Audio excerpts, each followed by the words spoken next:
นะแนวแสบพยาคือเก่าครับโลกพักงั้นเขาแสบขนาด2นี่ลูกไส้หล่าเฮ็ดแนวกินถึกปากสดยอดพุ่นว่ะกินดีคักหากินไข่หมด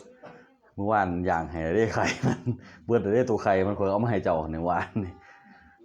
ยังสิกินอยากกินอย่างครบยังไงเลยมีไตครบอะไรโอ้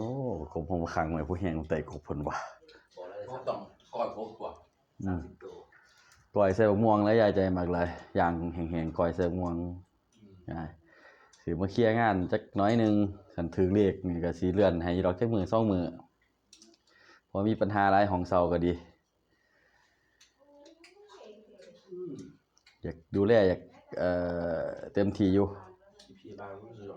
แต่ว่า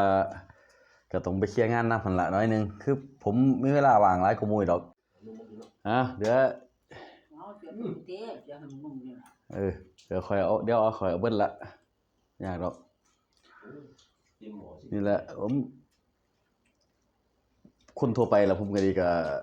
ต้องไม่เคลียร์การเคลียร์งานแต่ว่าผมมีเวลาหลายกว่าหมู่ดอกมึงส่งเนี่ยพอผมเฮ็ดอาชีพอิสระบ่ได้เสียใจหรอกครับขึ้นท้องหาได้อยู่จัดไป